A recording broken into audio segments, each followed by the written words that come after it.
श्री गुरुभ्यो नमः श्री महागणाधिपतये नमः श्री सरस्वतीर्मा भक्तरा వ్యాస ప్రోక్త భాగవత మహాపురాణం యథాతథంగా చెప్పుకున్నాం. ఇందులో భాగంగా నిన్నటి వరకు మనం ఆది సభ అరణ్య విరాట ఉద్యోగ భీష్మ ద్రోణ కన్న శల్య సౌప్తిక స్త్రీ పర్వాలనే 11 పర్వాలను పూర్తి చేసి 12వదైన శాంతి పర్వంలో కూడా 93 అధ్యాయాలు చెప్పుకున్నాం. ఈ రోజున 94వ అధ్యాయాన్ని 95 అధ్యాయాలు చెప్పుకున్నాం. 96వ అధ్యాయాన్ని ఈ రోజున ప్రారంభించేద్దాం. ప్రారంభించే ముందు వ్యాస భగవానుని ప్రార్థన చేసుకుందాం. వ్యాసాయ విష్ణు రూపాయ వ్యాస రూపాయ విష్ణవే నమో వై బ్రహ్మనిధయే వాసిష్ఠాయ నమో నమః. నారాయణం నమస్కృత్య నరం చైవ నరోత్తమం దేవీం సరస్వతిం వ్యాసం తతో జయముదీరయేత్. సమర్థ సద్గురు సాయినాథ్ మహారాజ్ కీ జై. భీష్మ ఉవాచ నా ధర్మేణ మహీం జేతుం లిప్సేత జగతిపతిః అధర్మ విజయం లబ్ధా కొను మన్యేత భూమిపః. భీష్ముడు వారు చెప్తున్నాడు ధర్మరాజు తోటి, రాజు ఎప్పుడు కూడాను అధర్మంగా జయించాలని కోరుకోకూడదు.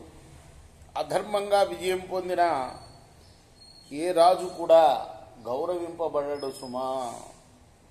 అధర్మయుక్తో విజయః అధ్రువో స్వర్గే ఏవ చ సాధయత్యేష రాజానాం మహించ భరతర్షభ.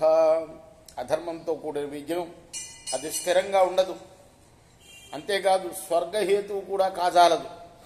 అది రాజును రాజ్యాన్ని కూడా నశింపజేస్తుంది సుమా. విశీర్ణ కవచం చైవ తవ అస్మీతి చ వాదినం కృతాంజలిం న్యస్తశస్త్రం గృహీత్వా నహి హింసయేత. కవచం తుత్తినీయులు అయిపోయిన వాణ్ణి గాని,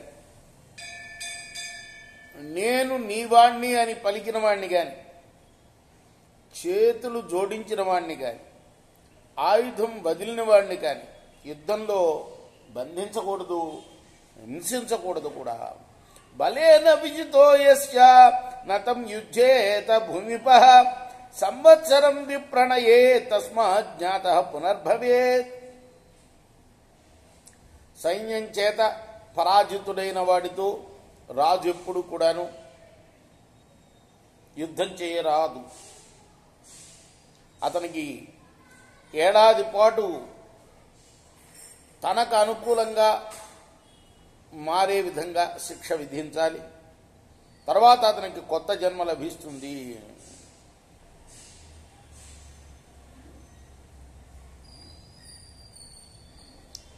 నార్వాక్ సంవత్సరాత్ కన్యా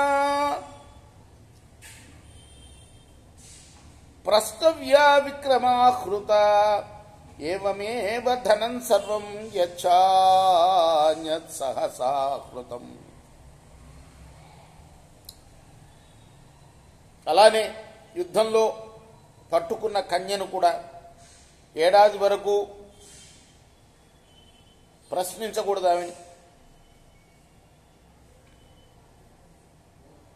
అలాగే సొమ్ము స్వాధీనం చేసుకున్న సొమ్మును కూడా ఏడాది వరకు ఉంచి ఆ తర్వాత అది ఎవరిదో వాళ్ళకి ఇవ్వాలి. నతు వజ్రధనం తిష్టేత్ పిబేయుర్బ్రాహ్మణాపయః యుంజీరన్నప్యనడుః క్షంతవ్యం వా తదా భవేత్. అలానే గోవుల్ని అపహరిస్తే ఆ గోవులిచ్చే పాలను బ్రాహ్మణులు మాత్రమే తాగాలి. అలానే దొంగలు ఎవరైనా చంపబడితే వాళ్ళ ధనాన్ని కూడా రాజు తన దగ్గర ఉంచుకోకూడదు.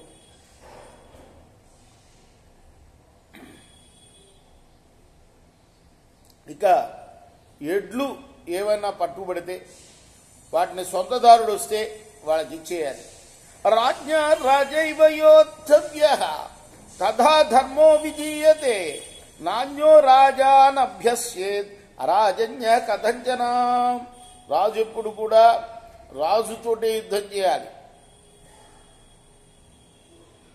అలానే రాజు కానివాడు ఎవడు కూడా రాజుపై ఆయుధం ప్రయోగించకూడదు. అనేకయో సంహతయో యదీయాద్ బ్రాహ్మణోంతర శాంతిమిచ్చను ఉభయతః నయోద్ధవ్యం తదా భవేత్. రెండు సైన్యాలు తలపడ్డప్పుడు వారి మధ్యకి సంధి చేయడానికి ఓ బ్రాహ్మణుడు కనుక వచ్చినట్లయితే ఇరుపక్షాల వారు కూడా వెంటనే యుద్ధాన్ని ఆపేయాలి. మర్యాదాం శాశ్వతిం భింజాత్ బ్రాహ్మణం యోభిలంఘయేత్ అధచేల్లంఘయేదేవా మర్యాదాం క్షత్రియ బ్రువః అసంఖ్యేయస్తదూర్ధ్వం స్యాత్ అనాదేయస్య సంసది. ఏ పక్షం వారైనా బ్రాహ్మణుడు ప్రతిపాదించిన విషయాన్ని తిరస్కరించినట్లయితే వాళ్ళు శాశ్వతమైన మర్యాదను ఉల్లంఘించినట్లే లెక్క. నీచులైన క్షత్రియులు అలా ఉల్లంఘించినప్పుడు అటు తర్వాత వారిని క్షత్రియులుగా పరిగణించకూడదు. సభల్లో వారికి స్థానం కూడా కల్పించకూడదు. యస్తు ధర్మ విలోపేన మర్యాద భేదనేన చ తాం వృత్తిన్నామ వర్తేత విజిగీషుర్మహీపతి ధర్మలబ్ధాబ్ది విజయాత్ లాభ కోప్యధికో భవేత్. ధర్మాన్ని లుప్తం చేసి మర్యాదను ఉల్లంఘించి ఎవరైనా విజయాన్ని పొందితే విజయాకాంక్ష అయిన రాజు అతని నడతను అనుసరించకూడదు. ధర్మలబ్ధమైన విజయం కన్నా అధికమైన లాభం ఏముంటుంది? సహసా నార్యభూతాని క్షిప్రమేవ ప్రసాదయేత్ సాంత్వేన భోగదానేన సరాజ్యం పరమోవయః. విజయుడైన రాజు మంచి మాటలు చెప్పి ఉపభోగ్య వస్తువులు ఇచ్చి ఆచార్యులను వెంటనే శీఘ్రంగా ప్రసన్నం చేసుకోవాలి. ఇది అత్యుత్తమమైన రాజనీతి సుమా. భుజ్యమానాహ్యయోగేన స్వరాష్ట్రాదభితాపిత అమిత్రాస్తముపాసీరన్ వ్యసనౌఘ ప్రతీక్షణ. అలా కాకుండా అనుచితమైన కఠోరమైన శాసనం సాగించినట్లయితే దుఃఖితులై తమ దేశం నుండి వాళ్ళు తరలిపోతారు.